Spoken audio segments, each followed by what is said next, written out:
Well, hi tubers and tubettes. I'm back here with my friend Mark. And if you guys have been with me for a while, you might remember Mark. He was an interview I did, gosh, about 10 months ago. Yeah, almost, yeah. And we kind of went over what Mark did for a living. Mark works online for Cambly, right? Yeah, Cambly, yeah. Cambly. And so before we end the video, I'll have him spell that out for you because a couple of three guys have expressed an interest in working online. And so maybe you could kind of review that real quick towards the end of the video. Yeah, sure, happy to. And because guys want to get that information. And I've talked to like 4,000 students around the world in the last year. Wow. And he really enjoys the work. Love it. And makes a decent money at it, money at it. So anyway, I kind of wanted to do a 1-year review with you as to where you were 10 months ago when we first started talking. Yeah. And now we're neighbors. Right. And where you're at today. So maybe you could give the folks a little background. Yeah. And then some of the adventures that I know that you went on, like in Mindanao and stuff like that. Yeah. You know, some funny stories. Well, like you, I kind of like, hit the reset button on life and left America almost a year ago, like this week. And the reason was, everything was going wrong there. Business partners had screwed me over, a $1 million project. Everything was just everything that could possibly go wrong had gone wrong. And on top of that, like the last 10 years of America. Sounds like my yesterday. Yeah. The last 10 years of my life were terrible. I had quadruple bypass surgery, bankruptcy, you name it, divorce, all of it. Anyway, I just saw some YouTube videos, was going to go to Thailand, decided to sell everything and come here. And it was like as soon as I landed, it's like things began to turn around, slowly at first. And then it kind of like picked up speed like a train. Mm-hmm. And now, a year later, it's a totally different life from what I had in America. I've got this great apartment, I got a wonderful girlfriend, I'm making money with my job that I love, plus I've got another business I'm working on that's could be really big. And I've got all these friends, and before you'd wake up in America and say, I just wonder how shitty the day is going to be and what's going to go wrong today. And here in the Philippines, you wake up assuming it's going to be a good day, and chances are it could be a great day. But it's going to be a good day. Yeah. I don't remember having a bad day. Yeah, I've had a problem here or there, but they always sort themselves out, Yeah. It's interesting that you say that because I came to that conclusion, I don't know, months ago myself, back at the old place. Yeah. I woke up early one day and I was just sort of happy. Yeah. I didn't know I didn't have anything planned. Yeah. I didn't have anything really particular to do, but I just knew that I didn't have any aggravation, other than the nicky-nacky stuff that we go through. Yeah. With out of stock and all that kind of stuff that we whine like little girls about. But when I met you initially, it was off of the channel here. Mm-hmm. And then we got together and... I actually contacted you before I even came to the Philippines because you were from Vegas and I saw your video and you said, well, if you're ever here, let's hook up. And that's right. We did talk. And kind of ran into Messenger or whatever it was. Yeah, okay. So, but when I met you, you were kind of like a little on the lonely side. Oh, yeah. And you made some trips to go meet some girls. And I know that was kind of an issue. Yeah, too. And you and I had gone out a few times and we'd kind of hit flat. Yeah. Well, the old online thing, I'd never done that before and met some girl and seemed nice, very beautiful. And went all the way to Mindanao to meet her. How far away is that? Just so the guys watching.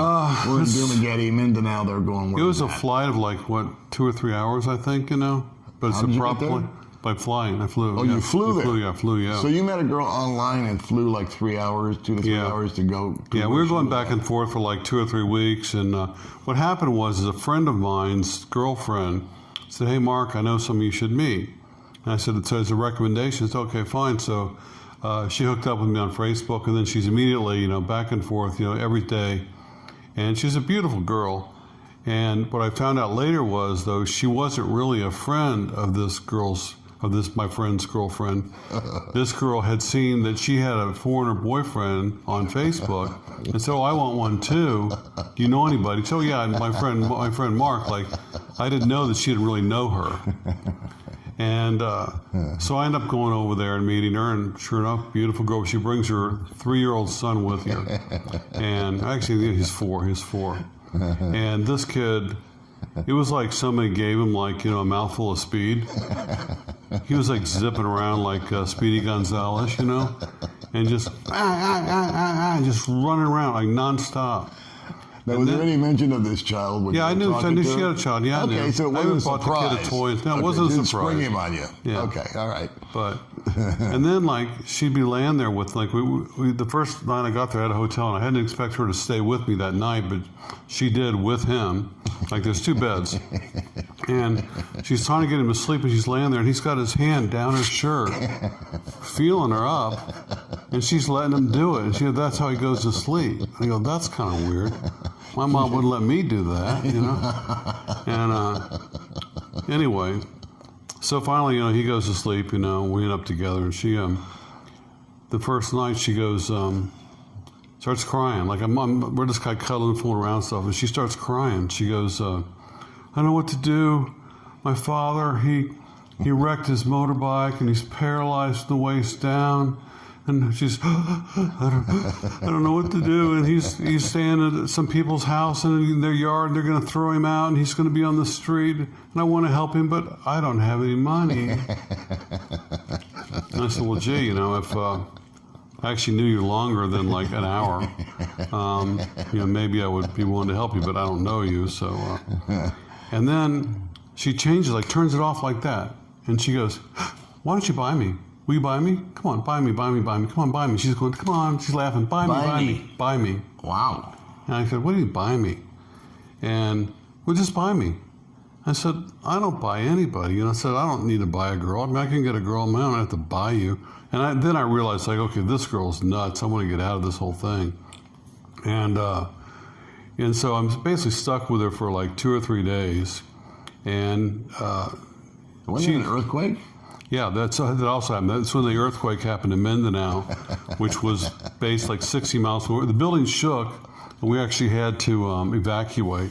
I don't know. So far, it sounds like a dream weekend. Yeah. But anyway, I spent some time with her, went to the mall with her, went to the movie with her, and I just realized this girl's a total whack job. Yeah. But she was gorgeous. Yeah. And so as soon as I went home, I tried like several relations with her, and she's like messaging me every 2 seconds. So that didn't work out. Then there was another girl that I again met online and met her, and she was nothing like her pictures when I got there, which is typical. Now, where is there? Bohol. Okay, so you went to Bohol this time. I got a resort. That's an hour away. Yeah. All right, and so took we're a ferry shortening over the distance. Yeah, took a ferry over there, and got a room at a nice resort, for the 2 of us, and every second she was with me. From the time we got in the taxi where I picked her up till we went to the resort, she was on her phone, chatting with her friends, messaging her friends, in the room, messaging friends, calling her friends, at dinner at a nice restaurant the whole time on the phone. Mm-hmm. And she wouldn't talk to me at all. I'd try and get a conversation going, she wouldn't say anything. And so anyway, that was like 2 or 3 days, and I went back, and she goes, starts messaging me. I said, "Look, I don't want to see you again." "Why not? What did I do?" I said, "We were together for 3 days, and you spent your whole time on the phone talking to your friends, texting your friends. You never even asked me one thing about my life, about me. You made no effort to even get to know me." So I dumped her, and I basically kind of gave up on the whole dating thing. Went out with a couple of girls I met here, and then on Facebook, about 4 months ago, I forget how it was. Well, let me back you up a little bit. After that whole debacle with these 2 girls, one that you flew 3 hours to go meet, and one that you took a ferry for an hour, which is not a total loss, because you get to go see other places and stuff like that. And so you had a weird time with the girls. I can appreciate that. But at least, like I said, there's got to be a little gold lining to that. Silver lining, or whatever they say. But what was your state of mind? I mean, were you were you cracked? Were you like, I kind of rolled. I mean, things had been so bad in America. This was nothing. Okay. Because I mean, I spent the night with a beautiful, 25-year-old girl, and she was trying to calm me, but the sex was great. So I mean, it wasn't a total, loss. But And then, but I just kind of, I was lonely. I wanted a relationship, but I knew what I wanted. I wanted a nice girl, just a nice, honest girl. Mm-hmm. And so on Filipino Cupid, I was on there, and I said, I'm going to give it 1 week, and then I'm not canceling subscription. I'm not going to renew it, anything. And I met this girl, and I said, well, let's meet. Can I bring my mother along? I said, okay, bring your mother along. She went to Tom Tom's for coffee, your favorite place. Yeah. And we get So there. this girl's local. Local, yeah. So it's like 15 minutes from here. And so we go down. Sure enough, she shows up right on time, got her mother with her, and beautiful girl. And we're there for an hour. And then her two friends showed up too. She had her two friends there too. And they wouldn't talk. They wouldn't talk at all. Okay. I tried to start a conversation, could get nothing out of her. Finally, I messaged her while she's sitting across from me. You want to see each other again or not?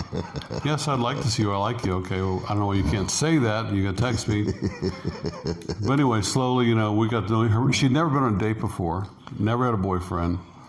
She's 25 and wasn't even allowed to go out past 8 o'clock at night. Okay. So we started seeing each other like during the daytime. And slowly just built up into a relationship. Now we've been together, we live together, been together now for going on 3 months, and it's like the perfect relationship and the perfect girl. I'm actually no criticism, no problems, no drama, nothing. Okay. Doesn't want any money, her family doesn't want any money. It's like they just, nice, sweet people and everything you could possibly want in a Filipino girlfriend, and her family too. I love their family, they're great. Province girl. Well, I guess you'd call her province girl. Yeah, they live in a very simple house, and have some chickens and, a goat and a cow and all that. So I guess so, yeah. Well, let me ask you, the other girls that you met, the two previous girls, how old were they?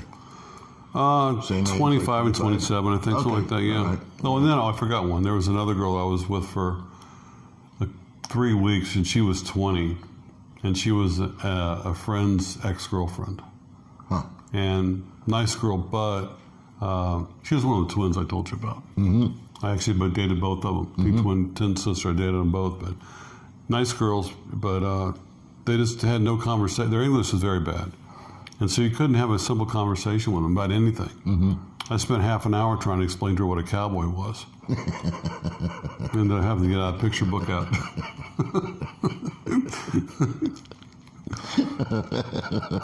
And we were at a restaurant one time. There's a big picture of Rome, and I was explaining about the Vatican.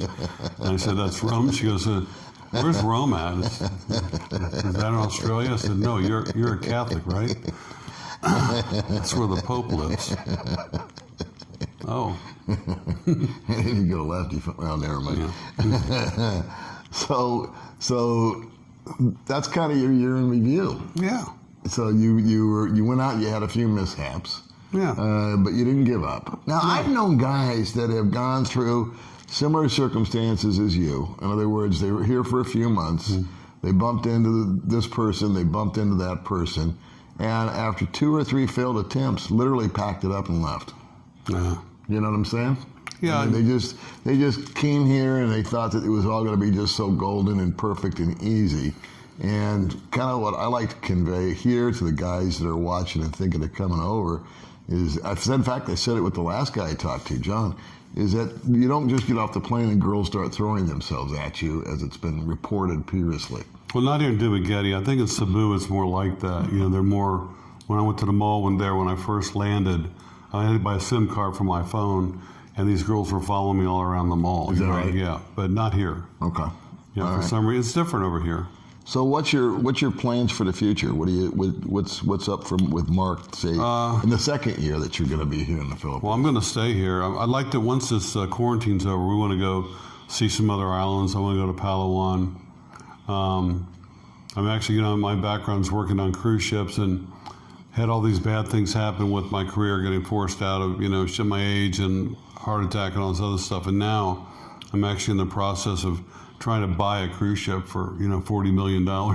So things have turned around. You can just tell them you can just write a check and tell them to hold it. I actually I teach, like I said, I teach Cambly online, and a lot of the people I deal with are Saudis, and I've got a connection with a Saudi bank, and they said, yes, send me the proposal, we'll think about it. And I don't know, it's a long shot, but Well, let's do that. Let's talk a little bit about Cambly. Cambly or Cambly? How do you spell it? Either Cambly. Cambly. Cambly. Cambly. That's it, kids. Yeah. And you don't need a degree. No. You don't need a TOEFL certificate, do you? No. Okay. So you don't need all the hoo-ha that you normally need to go teach English online. And what we've said before, and we'll say it again because there's a lot of new guys that are watching for the first time maybe or haven't seen our other video. But when you go, I don't like to give advice, but the advice that we give here on this one is if you're thinking about coming over here and teaching online, what we think is a good idea is to get that set up at home first. Absolutely. Anything In other you're words, online, don't have your $5,000 safety net, and then you got, I don't know how much dollars a month coming in, or you just say, well, I'll start working when I get over there, and the next thing you know, you've plowed through the $5,000 because you got to get set up and this and that and the other. So on the rare occasion I'm going to give advice is, if that's your thought, if you're 45 years old and you're not retired like me, or you don't have an income stream, or you do have an income stream but you want to supplement it like you do, okay? Because you have an income stream, and but you supplement it with this teaching thing. Get set up wherever home country you're in, America, Australia, whatever, on Cambly, and if that's what you choose to do, and do it. You know, actually get some students, see if you like it for one, see if they like you. It's not guaranteed. No. I mean, they have to accept you. You got to do an audition tape. You have to do an audition tape. So it's not just, I don't want to give the impression that it's just this whiz-bang thing that in 10 minutes you're online teaching, because there is some hoops to jump through. So once you're on it, though, you make $10 an hour. Now, you really like it. Yeah, I love it. Yeah. And I don't want to teach or work online per se. I don't want to have a schedule, but that doesn't make it right or wrong. I don't really have a schedule. It's like I work whenever I want to. But I say like I'm gonna be available tomorrow from 10 to 3, and so I'm gonna book those hours 10 to 3 that I agree that I'll be online, and they start sending me calls. Yeah. And most of the people I talk to are professionals, like college professors, doctors. I talk to a lot of doctors. Yeah. And they just want to have a conversation. That's all they want. An intelligent conversation about history, politics, religion, the COVID-19 thing, whatever. And that's all it is. Simple chat. Yeah. I don't think you even think of it as much as work. No. It's fun. It would be something I would do if I was going to do something like that. I wouldn't want to, even if I was making $30 an hour teaching, I don't know, 3rd grade or something. Yeah, I've been offered to do that, teaching like Chinese kids English, an actual lesson. No, thank you. No, I wouldn't want to do it. I don't even like to talk to kids, period. But I even put that on there. I don't want the kids, but I still get kids every once in a while. And sometimes they're sweet, and sometimes they're just a kid, Try and have a half an hour conversation with a 6-year-old from Saudi Arabia when English is a second language, like, what do you want to talk about, Yeah, beats going to Mindanao. Yeah. But anyway, it's conversational English with people that already speak English, to my understanding, right? Yeah. And these are usually well-to-do people, they from are. Saudi Arabia, Japan, China, all over the place. And they may be interested in beefing up their resume, or they're going to go in for a job interview. Yeah, we do role playing for job interviews sometimes for the IELTS test. I mean, different things, but. Or they're just curious and they just want to hone their skills a little bit. And maybe they're thinking about traveling abroad or going to go to an English-speaking country, and they just sort of want to get better at it.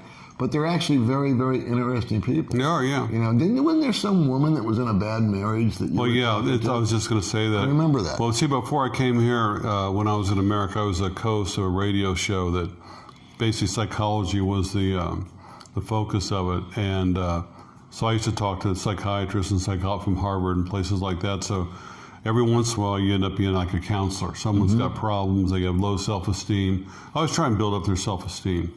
They'll say, I'm not good at this, I'm not good at that. So look, you're working on your PhD. How dumb can you be? Yeah. So, but I've helped people write their entrance paper, or whatever you call it, to get into Oxford. And I don't even have a college degree, which I find very funny. And I read what they wrote, and I said, this sucks. And I fixed it for him when he got in. So, all right, so but there's a lot of side hustles. There's many, many things you can do. And like Paul says, you know, set it up first. See how much money is going to actually be generated from it before you ever come over here. Okay. And then you can hit the ground running when you get here. Now, rumor has it you have a YouTube channel also. I do, yeah, thanks to you, yeah. Well, let's plug it, because we shamelessly self-promote ourselves here. Yeah. What's the name of your channel? What you talking about? Every man has a story. Okay. And the difference between my channel and Paul's is that I'm focused only on men, basically our age, who are over here. And I kind of go into their whole backstory, like what their life was like in America, maybe the last year they were there, and then what made them decide to come to the Philippines, and then what happened since then. Like, I've got one of the first interviews I did, a guy named Pete, who was sentenced to 11 years in prison in Mindanao, and actually went to prison for a crime he didn't commit, and all kinds of things happened, and one of his girlfriends was involved in a murder. I mean, quite a story. And so I've got some interesting people there. I've interviewed Paul, and I've got more coming, some really interesting characters that live over here. All right, one more time. What's the name of the channel? Every Man Has a Story. Every Man Has a Story. Yeah. All right, so check out Mark on Every Man Has a Story. And anything else you want to tell my friends? And the Philippines, it's a third world country, developing country. You know, it's not perfect, but a lot of guys I talk to from all over the world, they get here, and once they've been here a month or two, 3 months, they never even think about going back to wherever they came from, whether that's Sweden, Japan, Norway, you know, Canada, America, Germany, they're all staying here. Yeah. And so that says something about it, you know. So let me ask you this. I never asked anybody this before, I don't think. If you've had one, what would you consider to be your biggest snafu or failure or screw up? Yeah, since you got here. I bought a new motorcycle in Manila, a big one, and I was just learning how to ride it. And I went down to immigration one day, which, you know, it's a one-way street. Yeah. And I was trying to do a U-turn, and I turned too sharp and fell down the middle of the street with a motorcycle on top of me. It's a 400. And I'm laying there, and the engine's screaming, and the bike's on top of me, and there's traffic and cars and all going around me. Of course, nobody offers to help me. No. I'm just laying there, and eventually I managed to get up. And my really cool motorcycle and stuff, and all the girls standing on the side of the road didn't think I was so cool anymore. And so that was one of them. Okay, well, that's. I've been down on my scooter before too, and he's right. Nobody ever comes to help you. No. What's your biggest victory? What's the one? Well, probably my girlfriend. Your girlfriend. Oh yeah, by far. And so you met her on Filipino Cupid. Yep. And she's 25. Yep, 25. And you met her, and you know what I like your story is the fact that she brought her mom with her. Yeah. And a couple of friends, and so she wasn't, you know, some hussy in a miniskirt that showed up, right? Well, I recommend also, I've been to a lot of scammers on Filipino Cupid and all these websites, as a matter of fact, but always ask for their Facebook. And if they've got a real Facebook, like pictures of their family and their friends and stuff like that, then they're real. So a lot of these girls, the scammers, have two Facebooks. They got a real one, they got a fake one. Yeah. And the fake one, you know, just has a few sexy pictures on it and hardly any friends at all. And if you look at the friends, they're all like, you know, expats. Mm-hmm. And so look out for that. But, you know, there are some really nice girls over here. There really are. And, you know, they just want to be treated right, and you treat them right, and, you know, take care of them. And they're the best girlfriends you'll ever find, at least in my opinion. Yeah, I'm really happy for you because, you know, like I said, we've known each other for over a year now. And I've seen, both of us have had our ups and downs since we've been here, you know. But I think the key here is just to stay the course. Yeah, stay the course, you know. Just don't give up. Put one foot in front of the other. Keep on keeping on. You're going to have your good days and you're going to have your bad days. And don't complain about shit either. Like some of these guys sit around and they moan about this and moan about that. Yeah, it's not America, you know. Right. They don't have the things we have there. And, you know, you have to look at the things they do have. Right, right. It's like I love not getting mail. I love that. I used to hate getting fucking mail, like junk mail, IRS, you know, whatever the fuck it was, you know. It's so nice to not, there's no mail. I don't miss it at all. Hey, you made the new record with F-bombs. Oh, sorry. Didn't know it's a G channel. Well, the Disney thing just went out the window. No, but that's awesome.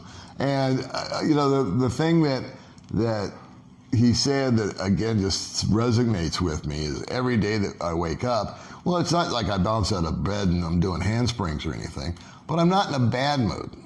I mean, in America, I would wake up and I would be kind of cracked. That I had to either go to work or just deal with the drama or... I've never been depressed here, even a little bit. No. Never. No.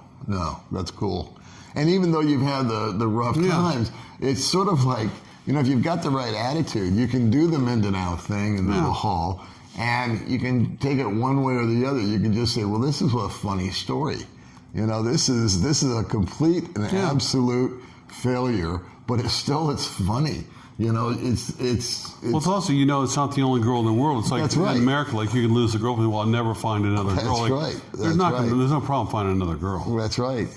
That's right. So, but also, don't keep trying to trade up. There's some more advice. You find a nice girl, hang on to her.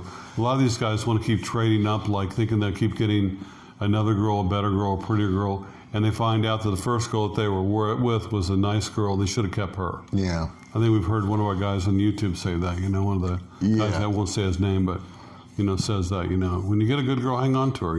Yeah. The realization for me with May was I was here 2 years, basically doing what you just did, but over and over again. And then I met May, and it wasn't the perfect relationship. I mean, we went back and forth for 6, 7, 8 months before we actually kind of found some middle ground. And now we've been moving forward. And if you follow me at all, you know that we're, pretty well tied together at the hips. But what I discovered was, it was sort of a thing that my other guest, John, had said, was out of the blue, when I was on Facebook or whatever, I no longer looked at other girls' profiles. Yeah, I don't either. You know what I mean? It was just like, one day I was just like, because when I was first with May, I was still kind of in bachelor mode, and a girl would send me a request or whatever, and I would kind of chat with her, and it was just sort of, schemy kind of crap. And then just one day I just felt, I don't want to be that guy. Yeah. And I just want to, be with her, and what's the point, And now, if a girl sends me a request and I look at her, I find it boring. I find it redundant. I find it repetitive. There's nothing new or exciting. I just have no interest at all. Yeah, and it's like I just not even curious. It's like, God, I don't even want to be. I just delete. I just decline. Now the only guys that I accept as friends on Facebook are guys from out of state. Me too. You know what I mean? That's what I'm doing guys too. Guys from America, guys from Britain, guys from Australia. I like talking to them, and I have absolutely no desire to chat up some other little goofy chicks. Something else, though, did you find, like, once you settle with May and like once I settle with Jen, it's like you tick that box in your life, and all of a sudden you can focus on, if you're focusing on your YouTube channel, I'm focusing on a business I'm working on in my Cambly, and I'm a writer too, I'm working on a book. Sure. And so all these other things, I'm focusing on that. And girls don't take up my time anymore. Looking for a girl. That's a great point. None of my energy is wasted there anymore. That's a very, very good point. And I never thought about that, but it's right. I feel like just myself, I know this is your interview and it's not about me, but I feel like I've just moved forward like the last year. I've made all these changes, and they've not been conscious changes. They're just subtle changes. Yeah. And you're right, because you're no longer distracted. You're no longer running out at 8 o'clock to go meet somebody, and then you're out till midnight and this and that, and then the next day you're tired. So now if you want to do YouTube, or if you want to write a book, or if you want to do that, I like the way you said that box is checked. Yeah. The girlfriend thing or the relationship is solid. You're happy. You're in your rhythm and your beat with the girl, and now you're working as a unit together. Exactly. And she actually can free you up for more time. Oh, totally. She takes care of everything for me. Cooking and stuff like that. Yeah. So you spend more time at home, and then you end up saving more money because you're not chasing around all day or all night. So, yeah. And it's like, people say, my family, are you happy? Are you happy? Well, you're happy. Happy is, you don't want to be happy every day. It's It's like you don't want to be sad or like happy is something where you're happy about something nice that happens to you, but I'm content. Yeah. And I think I prefer being content over like being happy. Right. You know. Right. And Yeah, there's a lot to be said for being content. You know, it gives you peace of mind. It does. Especially when old. Like we are. When you feel like happy's too hard for my heart. Yeah. More like a couple of potted plants sitting here. Take content. Any last words for the viewers before we take off? Come to the Philippines. You know, you won't be disappointed. You know, but do your homework and keep an open mind and be patient when you get here. All right, guys. Well, listen, Mark, thanks for coming over. My pleasure. And as always, I'm looking forward to your comments, questions, and all that good stuff. So we will see you later here on the Old Dog Channel. Bye. Bye.